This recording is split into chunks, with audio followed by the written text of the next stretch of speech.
ये घटना 27 जुलाई 2014 कानपुर की है।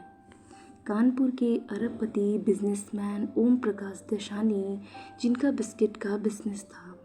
इनके दो बेटे थे।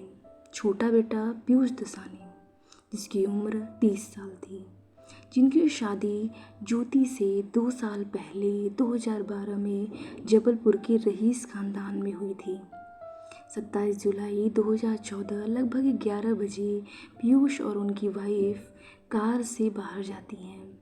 वो कार्निवाल रेस्टोरेंट जाती हैं। वो वहाँ जाके खाना खाती हैं और लगभग 12 से सवा 12 कार से वहाँ से निकल जाते हैं।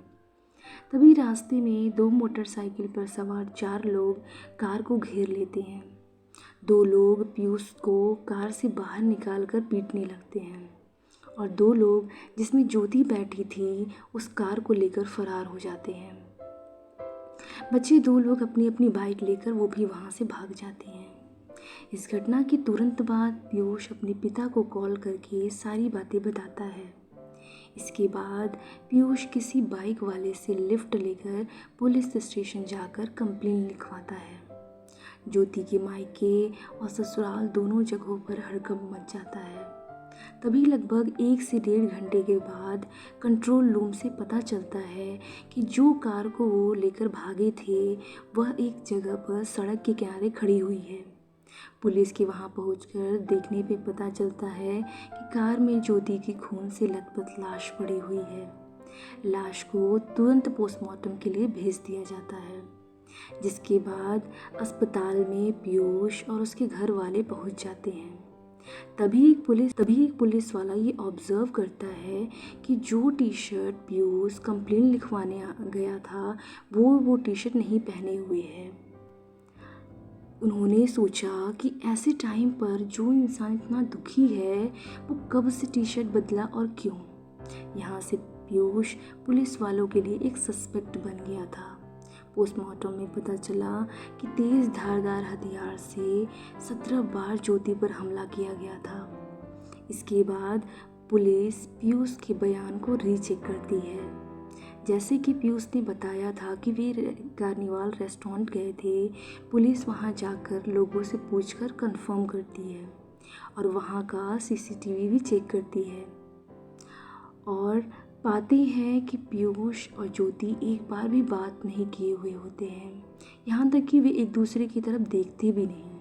पीयूष लगातार मोबाइल पर बात कर रहा था।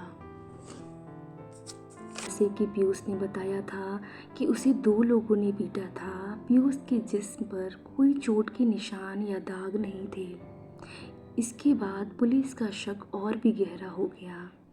इसके बाद पुलिस पीयूष की कॉल डिटेल निकलवाती है, जिसमें पता चलता है कि पीयूष एक नंबर पर सबसे ज़्यादा और देर रात तक बातें लगभग वो 2-3 साल से कर रहा था। पता करने पे पता चला कि वो कानपुर की लड़की मनीषा, जो कि पान मसाला की बड़ी कंपनी के बिजनेसमैन की बेटी थी, जिसके साथ पीयूष 3-4 बजे तक बातें और व्हाट्सएप चैट भी किया करता था। इसके बाद पुलिस मनीषा का भी कॉल डिटेल निकलवाई।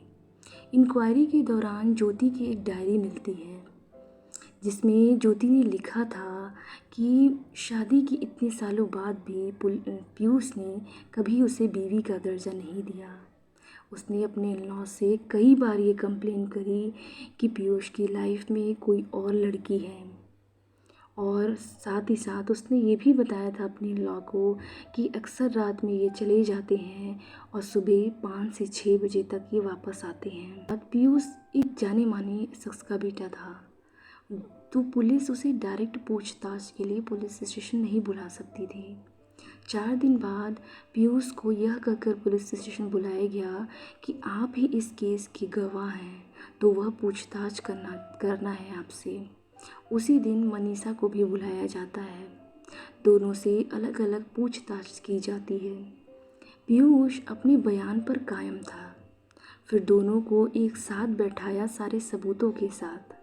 तब पीयूष टूट जाता है और बताया कि मैं मनीषा को पसंद करता था, मैं मनीषा से ही शादी करना चाहता था, लेकिन घर वालों के ज्योति से शादी तय कर देने की वजह से मुझे ये शादी करनी पड़ी।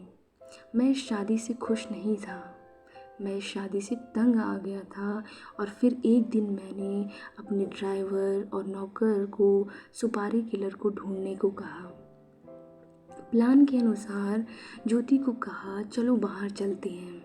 इसके बाद हम रेस्टोरेंट में खाना खाते हैं। फिर कुछ दूरी जाकर सुनसान इलाके में जाकर मैंने गाड़ी रोक दी। वहाँ पीयूष के सामने ही ड्राइवर, नौकर और एक सुपारी किलर ज्योति का गला घोंटकर मारकर हत्या कर देता है। जिसके बाद इन सारे गुनहगारों को पुलिस द्वारा पकड़ लिया जाता है। 2020 में पीयूष 15 दिन के लिए माँ की तबीयत खराब होने के कारण पेरोल पर बाहर आया था, लेकिन अब वो जेल में है। वहीं अगर मनीषा की बात करें तो उसे जमानत हो गई है। मुकदमे का फैसला अभी तक नहीं आया है। दोस्तों, आज के केस के बारे में आपका क्या कहना है? कमेंट में ज़रूर बताएं।